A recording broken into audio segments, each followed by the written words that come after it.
Hey, what's up my fellow Twisters? Welcome back to another Redstone map showcase here in Minecraft Pocket Edition. Today, we are taking a look at a super special map that is going to blow your mind, and I can't wait to share it with you, so let's go ahead and reveal it. Here it is, our Redstone Bunker in MCPE, and it looks almost exactly like the one on PC, and dare I say better. Now what's cool about this map, guys, is that it's completely modified to make it really awesome in MCPE, and the map creator even added his own elements to make the map even cooler. Alright, so let's go ahead and take a look at the map creator before we actually get into the build, because he deserves a lot of credit. He's actually been building this for quite some time and has been updating me all along the way, and his Twitter is studios_diamond. Go ahead and follow him, please, I do beg you, as well as tell him that the map is awesome by tweeting at him, or you could just, thank him for the map download, because he did create this map for you guys to enjoy, and that's what's really cool about it, is that you guys send in some really awesome maps and we get to share it all together. But anyways, here is our Redstone Bunker as he created it, and it looks yet again exactly like the one on PC. If you guys have not seen those videos,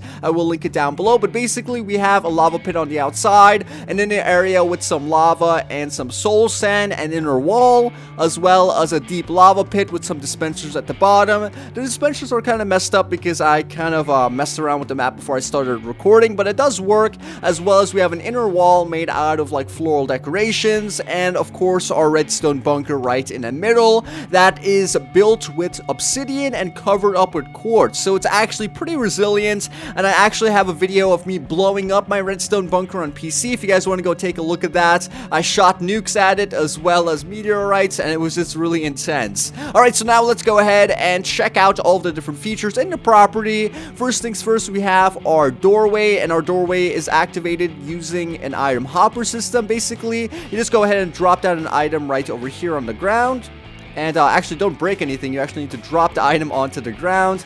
And once that happens, it gets sucked in, and then our doors open up. Our lava dispensers should turn off. And yeah, that's basically what's supposed to happen, but apparently it's not turning off. Alright, but anyways, guys, the next thing we need to do is come over here, hit this button, and it should open up this door.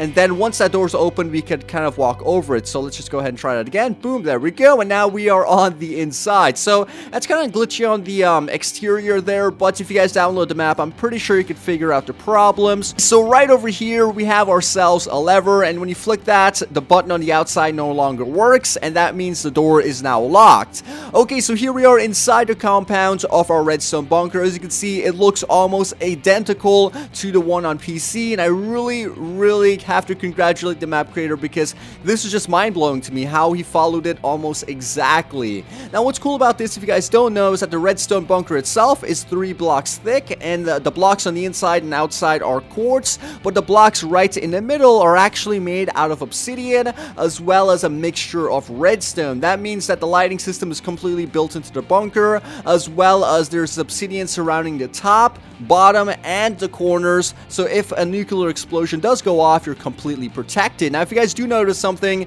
is that or the difference between the PC and the MCP version is that the doorway is obviously centered properly, and I kind of messed that up on my own build, but this map creator clearly didn't. Alright, so let's go ahead and enter right over here. Once we are on the inside, we have a button over here that's going to turn on the lighting for the inside of the bunker. Very seamless switch, as you guys can see. It's basically going to be a T flip-flop that's connected to the lights in the wall. I'm not really sure how he did that, because T flip-flops are not really that easy to make unless you're using pistons. So I really do yet again congratulate him for building it. Now here we are in the kitchen, and the kitchen yet again is identical to the one I built on my own map. We have ourselves a garbage disposal, which is basically going to allow us to throw items on there and then get sucked down by a hopper into lava. Over here we have a working fridge. We simply just click on this lever right over here and hit it again, and it basically pops out randomized food items. We have ourselves a working barbecue grill, which is actually a redstone grill, and on the back we have our fuel input, which is going to be the area for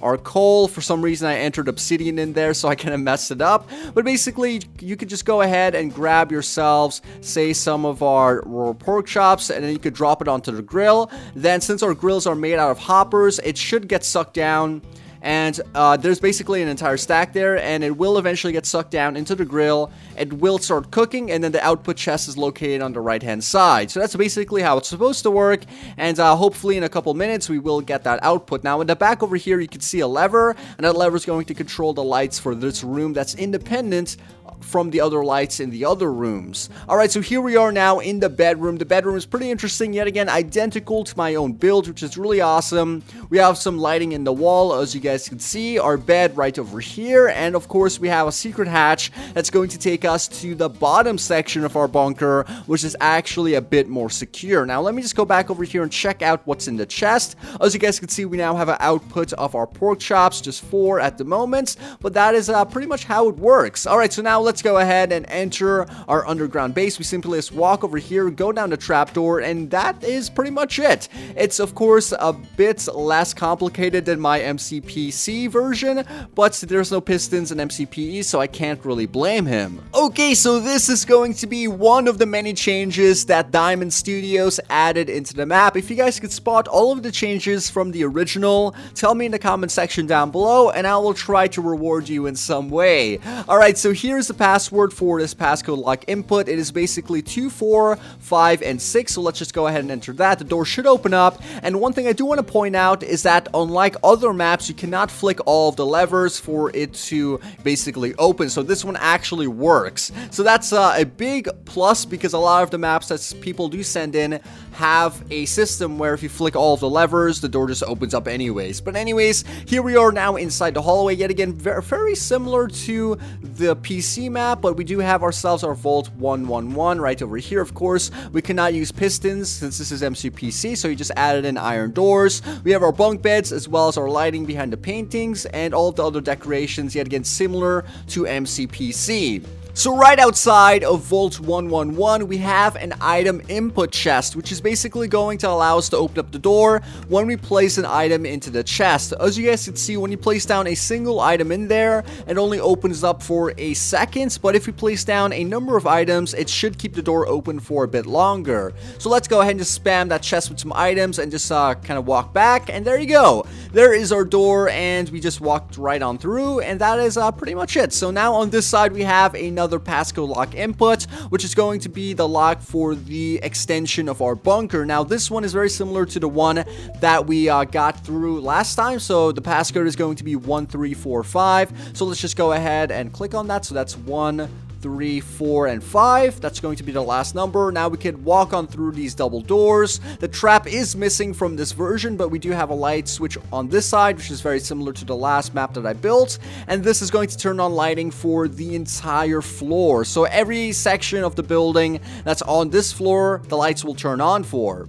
Alright, so now this lighting does include the lighting behind the waterfall, as well as behind this glass, as well as the ceiling, the hallway, and the prison section on that right hand side. Now this side is of course going to be our gym, which includes a enchantment table, yet again no pistons, so the map creator can add in the pop-up version of it. We also have ourselves an armor stand area, and you would basically walk over the pressure plate to get those corresponding items. Very cool. On this side we have a trampoline using our slime blocks. We have some more decorations on this side, which includes a locker as well as other exercise equipment. Alright, so now let's go ahead and check out the other side of the hallway. This side of the hallway is going to include our control room for our cell doors, I guess you would say. Now these cell doors are labeled right over here as well as over the door. Now let's go ahead and just open up B1, A2, B3, and A4, and that's basically going to allow us to take a look at the individual controls. So now let's walk on over to this side, and as you can see, there's a bunch of lovely decorations, lighting in the ceiling as well as in the floor, and this is basically our prisons. This is B1. As you guys can see, it's basically like a maximum security version. We have A2 on this side, which is a more light version for minor offenses, and it's basically just a copy and pasted version on each end, but as you guys can see, it's basically controlled using those levers. So here's B3, that we opened up, and the last one's of course going to be A4. So you can control individual cells using that control room, and it's pretty neat because, you know, it just works very well. Alright, so now let's go ahead and take a look at the rest of the building. So now we are going to walk down our hallway towards a staircase. Now this staircase includes an upper level as well as a down level. So let's go ahead and head on over to the top section first. The top section includes a bedroom, which is located right over here. We could go ahead and flick this lever to turn on the lighting for this floor. We could open up the door using that button. Inside the bedroom, we have a lever on this side, which is going to turn on the lamp, and a lever on this side, which is going to turn on all of the lighting for the entire room. The room itself is pretty small, but I assume it does have obsidian surrounding it, so let's just go ahead and check that. And nope, it doesn't look like this is protected all that well. But anyways, that is pretty much it. Now we could go ahead and enter the bathroom on this side. The bathroom is a working bathroom. Yet again, no obsidian on the back end side. We do have a working toilet as well as a working shower. Very cool. And then this is the door that basically takes us back to the hallway. Alright, so now let's go down the staircase and enter an area with a ton of redstone. I mean, all of the redstone is in this area, guys. Alright, so here we are at the bottom section. Yet again, very similar to the PC version. We have a huge underground forest with a lot of different cool redstone things. Now this lever is basically going to turn on the lighting for this entire underground base. As you guys can see, it's multiple levels and it's quite huge. But before we go into that, let's check out the area that includes basically all of the redstone in the map. Now this button over here is going to open up the vault, and as you guys can see, the vault is a lot different from my vault and it's quite extensive. Now on this side we have another button that's going to close those doors behind us or open it up if you so choose. On the right hand side we have a lever that's going to turn on the lighting for the underground base over here. We have a working fridge on this side, which is just going to drop randomized items, as well as we do have a furnace system which does not require fuel. Now what this basically means is that you could click on the hoppers at the top, then enter your raw pork chops or any item that you would like to smelt or cook, and it would basically add it into that furnace and then export it into the chest at the bottom. The next invention we are taking a look at is our automatic food sorting system. Basically, any one of the items that you see on these item frames can be sorted using our automatic system, and this is the input chest here on the left. We basically say add in some cooked chicken, and eventually that cooked chicken will be outputted into the cooked chicken chest. So yeah, that is pretty much it, guys, and it's very handy for just dropping a bunch of cooked food that you don't want to sort. Now of course we have a junk chest at the very end that's going to collect all of the items that you put in there. That's not the items that you see on the labels. Alright, so now let's check out the rest of this area. This area also includes a food dispenser system, which is basically just going to dispense a few foods, which includes our god apples as well as golden carrots and our glistening melon. And you would just click on this button, say once, twice, and a third time to dispense each individual item. And as you guys can see, each item is now in that chest. We could grab it and then numb on it later. So that's basically that. I'm not really sure what the purpose of that is, but if you download the map, it's definitely something pretty cool to have. Alright, so here's the second part of this map, which is also pretty interesting. Over here, we have a button that's going to turn on 4 different waterfalls on either ends, and this just adds in a very nice cosmetic look. We have a lever over here that's going to turn on the lighting for the rest of this floor. As well as we do have another passcode lock input on this side, but this time we have, I would say, 12 different inputs for this, so there's like a lot of combinations you guys could add in. So let's basically go ahead and turn on the lights for this section of the map and enter our passcode. So the passcode is going to be 256781012, so let's just go and enter that. 256 7, 8, 10, and 12. So let's just go ahead and maybe walk up close to this because I can't really see it. 10 and 12. And there you go, the doors open up, and this is basically going to be a really secure vault. Yet again, you cannot hit all of the buttons because it will not open up that system unless the passcode is correct. So this is actually a pretty solid system. Alright, so now that lever is going to turn on the light behind our chest, and our chest is just jam-packed with a lot of valuable resources such as diamond blocks, gold blocks, diamond blocks, iron blocks, and emerald blocks. I was about to say diamond gold blocks, which don't exist. Alright, so now let's check out the rest of this underground base. This area is going to be the farm area, and we basically just have a bunch of automatic farms. Here's the automatic chicken farm, as well as up this ladder you could basically go over here to manage the chickens individually or whatever. You could feed them for more of them to grow. And if you guys know how to work these farms, you basically get the idea, but I really don't know how this works, so I'm just going to gloss over it. On this side, we do have a trash disposal. If you just want to enter any items over here, it will suck it up and then, you know, transfer it into some lava, and then that lava will, you know, destroy it, of course. Now, on this side, we have a light switch, which is going to turn on the lighting so you can see the area a bit better. We have an automatic wheat farm. You could go ahead and hit this button to destroy all of that wheat, which is automatically collected into our chest at the bottom. As you guys can see, then you can replant it, easy peasy. Now, not only that, but we do have an automatic brewing station. Now, I don't want to actually show you guys how this works because of this area right over here. As you can see, it's very small, and all of the signs are very hard to read. So if you guys do download the map, you can play around with that if you do know how to use the automatic brewing station.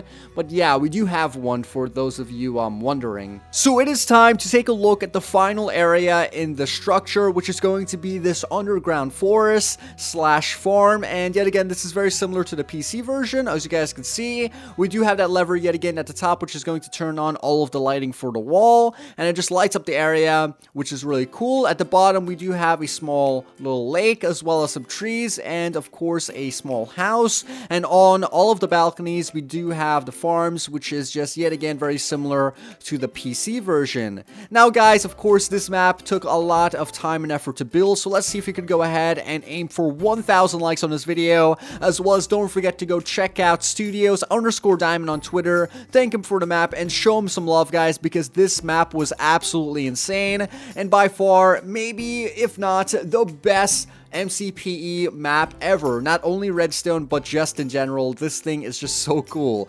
Anyways, guys, that's basically going to wrap up today's video. I hope you guys enjoyed it. If you did, please take 1 second to smack that like button. Yet again, let's aim for 1,000 likes, as well as leave a comment down below and tell me what you enjoyed most of the map, and tell me all of the things that were different from the MCPE and PC version, and I will try to reward you guys, whoever gets all of them right. Anyways, guys, this was Twiistz, and I'll see you all next time.